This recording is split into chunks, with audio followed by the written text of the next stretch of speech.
A month ago, I drove the refreshed Hyundai Tucson, and while it's in desperate need of a redesign, it still held up with technology, features, roominess. It was comfortable and it was pretty smooth, but the powertrain on it was unlivable.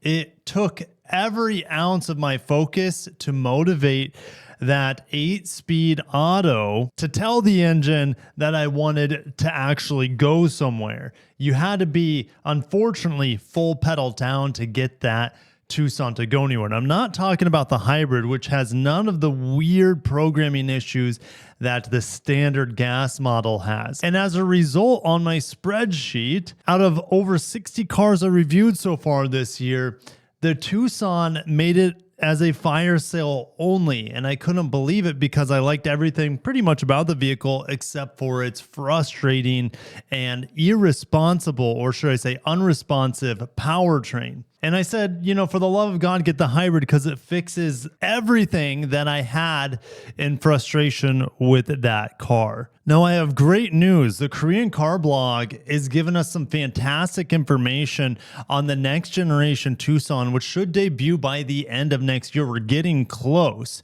This year is all about the new redesigned RAV4. And so Toyota gets to throw that first punch at Hyundai. And Toyota is the big dog in the game. They outsell every other model in the country, including the big trucks now with the RAV4, which sold like 475,000 units in 2024. So we're excited for the new RAV4, but we need competition so Toyota doesn't charge an arm and a leg for their new RAV4, which is going to be fantastic. But I have great confidence with this information that I have for you today that the new Tucson will be able to go punch for punch and maybe in some ways beat the Toyota RAV4 as a fantastic mid to compact size crossover. Guys, if you're excited for more competition and these vehicles in the best selling segment in the country to continue to get better every single year, smash that like button.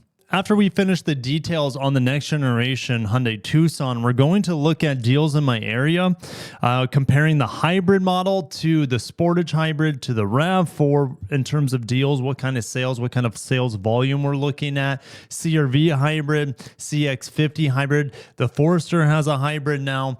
The new Cherokee coming out, but that comes out late this year. It's not available yet. That has a hybrid. And then we're going to look at sales all time for the Tucson and see where the sales have been trending so far in 2025 for Hyundai's best-selling model. The first thing that's being communicated here is that there are two different wheelbases for the Tucson.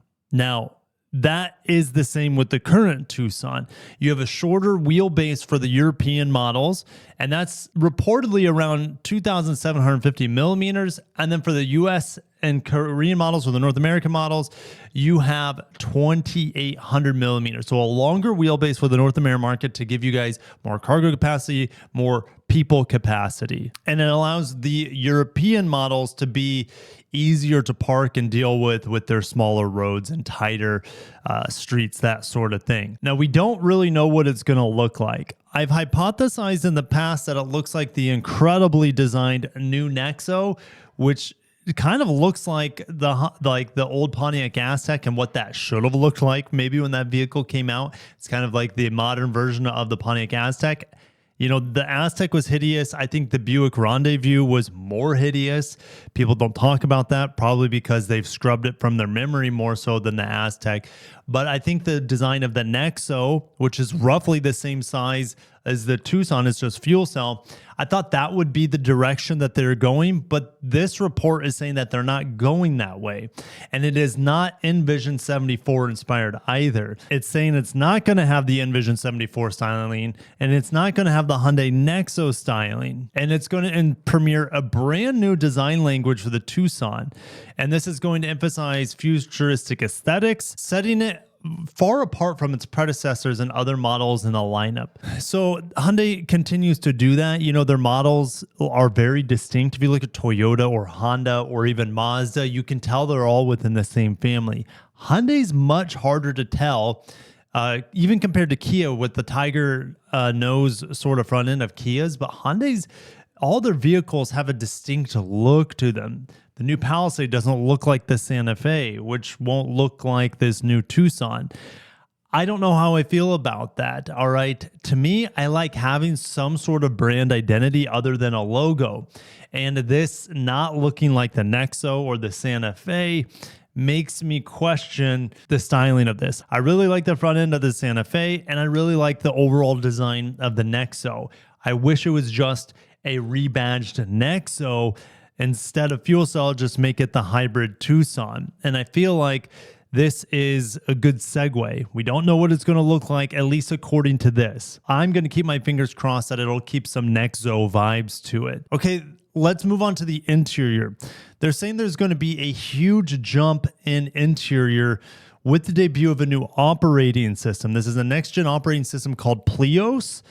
And we will still continue the dual 12-inch screens here, the 16:9 ratio screens. They're saying that the interface is going to be smartphone inspired. I would say that the current one doesn't, like, I'm happy with the current software in Hyundai, so I'm not entirely thrilled with where this is going, but Hyundai software is typically pretty fantastic. So I'm really not worried. Hyundai can make it better, I guess. Software can always improve, but I wouldn't say I'm excited for it because I'm already happy with the current software.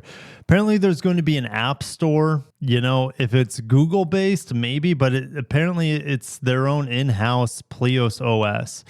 All right. You're going to have this new AI-powered voice assistant called Glio. It's not, call me now for your free reading, Clio. No. If you guys are old enough to remember that. Glio, offering a chat GPT-like conversational support. And I just watched South Park last night with the chat GPT situation and that. And, I'm not that excited for chat GPT-like conversational support. I guess it's there if you want it, but I know it's always going to be listening. Cars are already always listening. So we will also have an upgraded autonomous driving, or you say ADAS. Maybe it could provide level 2 hands-off, but there's no mention of that. And it should be a step ahead of the new Palisade that just debuted. We'll see, though. This is what I'm most excited for with the new Hyundai Tucson. And when I started this video, I was complaining about the gas powertrain just being a complete dud. No. They're not taking that route. They're going head-to-head with the new RAV4. The new RAV4 is ditching its gas powertrain, which, by the way, if you want to know what that gas powertrain is like, I'm actually driving the current generation 2025 RAV4 LE this week for review. So I'll have that review up in the coming days. And it's the last time you'll be able to get a non-electrifying RAV4. And I'll just say this, it's way better than the experience I had on the Tucson gas model. So it's a good car. Just wait for my full review. This hybrid and plug-in hybrid is going toe-to-toe, like I said, with the RAV4. It's going to be standard electrified, standard hybrid, which I'm a huge fan for. The base model is going to be the hybrid, and then you're going to have the optional plug-in hybrid. And the plug-in hybrid is not going to be an EREV per se. It's not going to be, a ton of EV range with a small gasoline engine. No. It seems to be aiming straight for the RAV4 plug-in hybrid. They're estimating 100 kilometers of all driving range. Now, I don't know what cycle that's estimated on. That's about 62 miles of electric range. By the time it makes it in the EPA cycle, it might be close to 50 miles of electric range.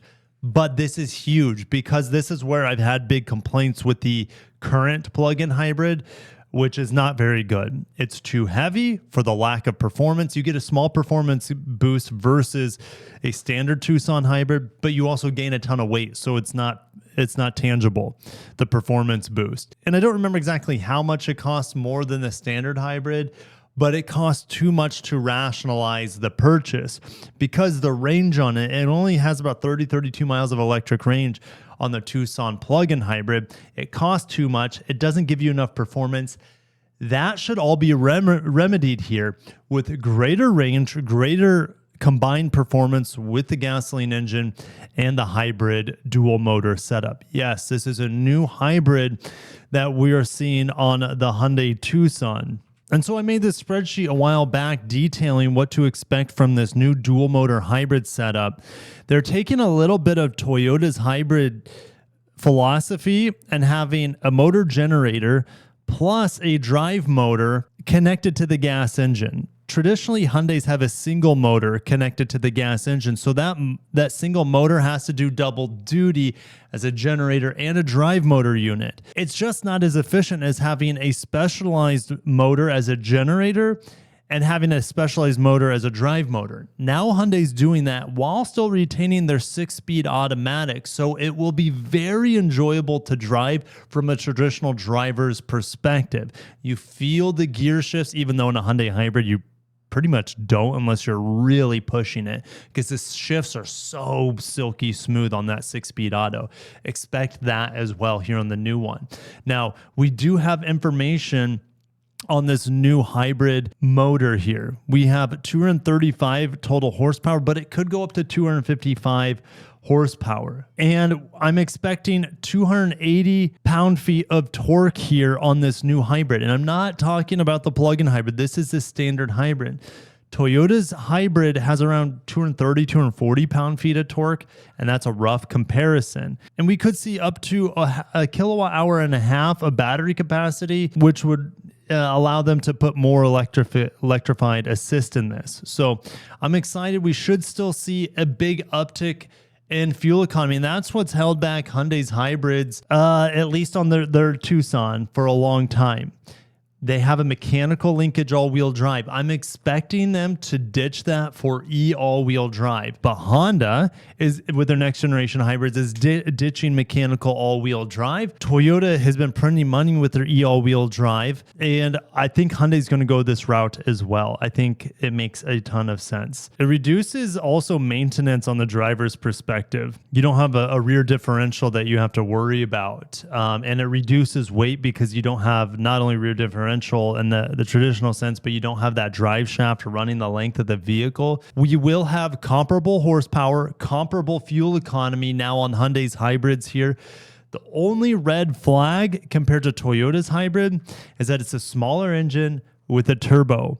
The new Cherokee is doing the same sort of thing, but Hyundai's 1.6 liter, I think it's pretty good. I wouldn't be worried about it. In fact, it might have equal reliability compared to Honda's 1.5 turbo, but we don't see that 1.5 turbo in Honda's hybrids, at least not yet. Hyundai's hybrid should also get a big cost reduction, and the reason is they're using the same transmission and 2-motor hybrid setup and copying and pasting that with the new Palisade. You're going to see it in the Telluride, I'm sure. And you're going to see them copy and paste even with smaller engine outputs like in the Elantra, possibly even the Sonata too. So it's going to have quite a flexible setup, and they should even be copying and pasting it in something like a GV80 or a G90 or G80 hybrid as well, GV70 hybrid too. That's all coming for the luxury brand, but those are rear-wheel drive bias. So there might be some changes to that compared to the front-wheel drive bias we've been talking about today. Korean Car Blog is saying that the new Tucson will launch in third quarter of 2026, possibly alongside the upcoming Avante, which is the same thing as the Elantra. Now, they're targeting $24,000 entry price, but that's for Korea, so that doesn't really translate to our market, but it should be cost competitive with Toyota's hybrids. Let's look at where the current situation is for the demand and availability for not only the Tucson for the 2025 model year, for the Tucson hybrid that is, but also its competition. I want to see what the lowest price you can get inside of a Tucson hybrid would be. All right, we're seeing discounts around down to $30,000, and these things start around $35,000. Now that's best case scenario. We're looking at average. Probably the average discount we're seeing is about a $3,000 discount for the hybrid blue model. So let's say we're about $32,000 for the Tucson hybrid right now, which are standard all-wheel drive. I sure hope that the new Tucson hybrid offers a front-wheel drive model to keep the costs down. I think they will, because they won't have a gas front-wheel drive to have an entry-level model. What about the Sportage hybrid using the same exact hybrid setup as the Tucson, except I think you can get front-wheel drive here on the Kia. Look at this. This is just a really hard hybrid deal to beat. These sort of hybrid prices, about 25, 26K for a Sportage hybrid, it's an absolute steal.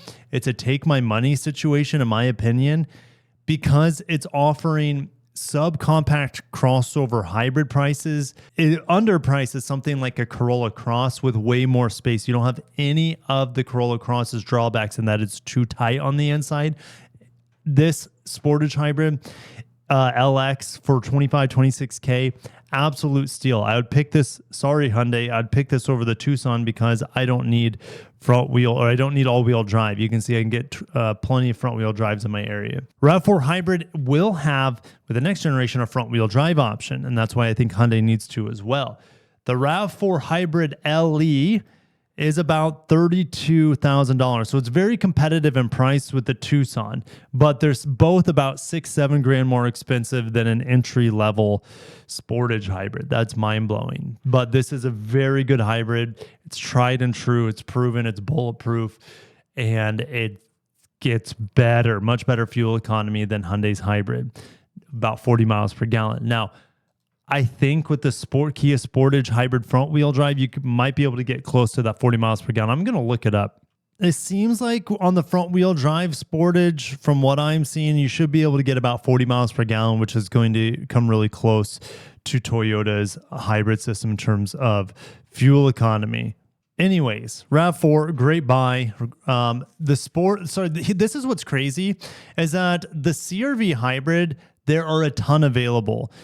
If we go back to the Tucson, they're 400 in my area. The Sportage hybrid, 387, about the same. 350, even less for the best-selling RAV4. Then you look at the CRV, which is a great hybrid system. It's not the most efficient. If you get in front-wheel drive, it really gets closer to that 40 miles per gallon, standard that we're looking for in this segment. But look, you're going to be able to get an insane deal on a CRV hybrid off of MSRP because there are just so many available. 1,300 in my area of the CRV hybrid. Let's look at the Sport hybrid here. They're saying about 33K. You should be able to get less than that, in my opinion.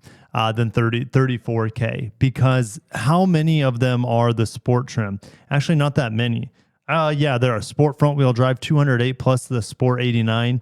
So there are about 300 Sport models in my area, and the Sport L, there's 500. I'm curious, is there going to be big price drops on the Sport L? About 36K if you want the leather.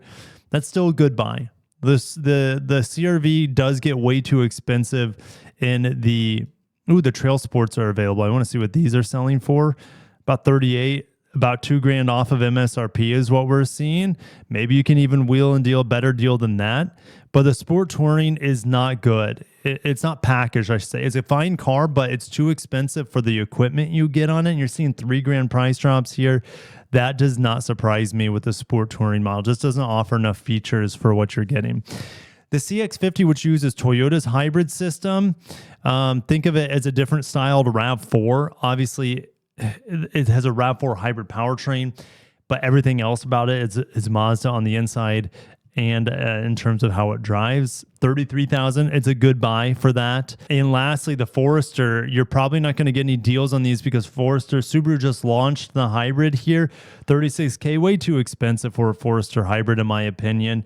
It's not going to come close to the fuel economy of its competition either because of its symmetrical all-wheel drive standard. All right. Not touching it. But at least the hybrid system on the Subaru was co-developed with Toyota. So in terms of reliability, this should actually be better than the CVT non-hybrid. All right, let's get into sales. The Tucson is just insane. It's their best-selling model. Look at this volume.